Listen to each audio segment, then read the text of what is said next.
Post-Brexit talks once again are a game of chicken, and no one wants to blink. The third round of negotiations between the EU and the UK once again ended with very little progress. And that's according to both sides, and plenty of hostile rhetorics flourishes.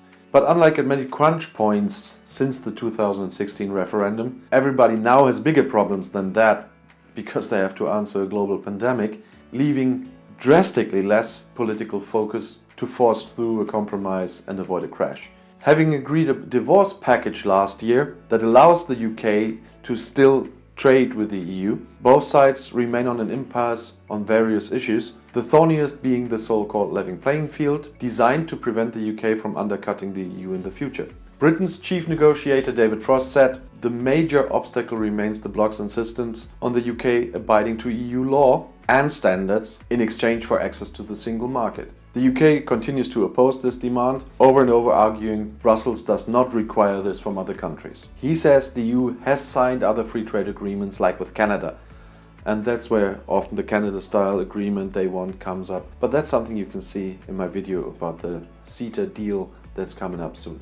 But the frosty talk doesn't help very much because Brussels is not budging and sees this as a key to avoiding a race to the bottom competitor right on the EU's doorstep. And that's where I have to quote Barnier. We're not going to bargain away our European values to the benefit of the British economy. Economic and trade fair play is not for sale. It's not a nice to have, it is a must have.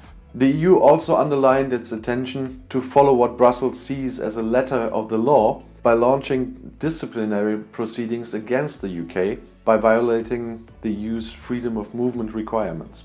The Brexit timetable now looks more difficult than ever before. The EU seems to have accepted that London will not ask for an extension of the transition period, which ends on 31st of December. And that means June, the original deadline for an extension request, is no longer an important cutoff date, and just leaves a couple of months to negotiate a deal which has to be ready by October in order to be ratified in all EU countries after it went through the EU Council and the EU Parliament. With the corona crisis consuming so much political energy, Brexit negotiations are once again speeding towards a cliff edge, while many key political figures aren't even looking at it. Both sides insist progress can only be made if the other sides give up their core demands. While Barnier urges the UK to change its strategy, Frost is saying we need a change in the EU's approach. At the same time, both sides spin that the other side is slowly giving in. Barnier mentioned that the UK is moving away from its maximal positions on fisheries, and he thinks this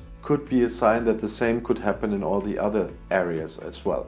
But senior officials from the UK quickly dismiss that and say that they wouldn't even dare to call that progress. UK officials believe that there will be progress once the EU accepts that the UK won't shift, although they did that in the fishery part, so it's a little bit hard to take these claims as they are. Those small signs of compromise might be a light at the end of the tunnel if they're really true. Finally, after 3 rounds of negotiations, the UK published their papers. The EU did that before the first round of negotiations. Everyone was waiting for the UK to do the same, but now at least we know what they do want, at least on paper. But the only thing that's sure at the moment is that neither side is willing to move, even if people see some hints there for something. I don't see them at all. And what's going on now is still leading to a car crash. And with that I mean a no-deal exit after the transition period. And it is a no deal. The withdrawal agreement contains only important parts for Northern Ireland, but Great Britain does not have anything from it in case of trade. The UK still exhibits certain coolness about the possibility of a no-deal Brexit, or as UK officials now call it, Australia terms. And the fun thing is, in this case, finally someone on that side uses this term correctly. Because with Australia, there is no trade agreement of the EU. They're negotiating one now. You might have seen my video on these negotiations, but they're just a few basic agreements that were needed before a trade agreement. That's it. And that you can compare with what the UK got in the withdrawal agreement. And if the UK side is satisfied with Australia terms, so be it.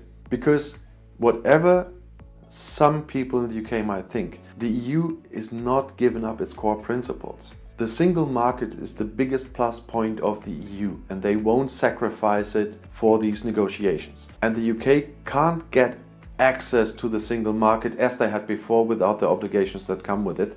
So either they get less access to that market or they have to accept these obligations. To be honest, at the moment the EU seems to be ready to move to the side of the road and just watch the UK going over the cliff edge. And the EU has repeatedly stressed that the UK has much more to lose than the EU. I know many in my comments will once again deny that, but have a look at the numbers. You can't deny facts. That's what many try commenting on my videos. I know that they always try to deny facts that are there. But just read the stuff, have a look at it, see the facts, and if you still don't want to accept facts, fine, then I can't help you. No one will be able to help you anymore.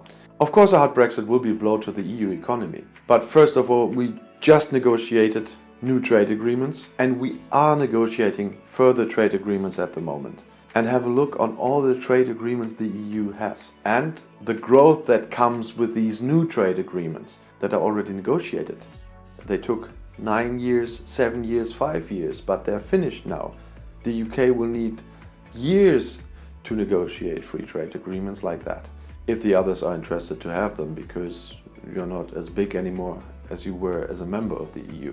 But the EU has more and more accepted that the probable case is that there will be a car crash and stepped up all preparations, and the EU is prepared for a no deal, including border control posts, customs officers and so on, which the UK is not yet. And yes, there will be border control posts. If there are still people not believing that, I made a video about this, and even the UK government finally gave the insurance that they will build these posts now. They should have started much earlier because it's part of the withdrawal agreement, but now they say they're going to start. And to be very clear, EU diplomats are saying no, they're not bluffing. They're absolutely willing to accept a no-deal Brexit. That once seemed as a nightmare, fine, but with the corona crisis and the costs of that alone, it's not on the top of the agenda anymore.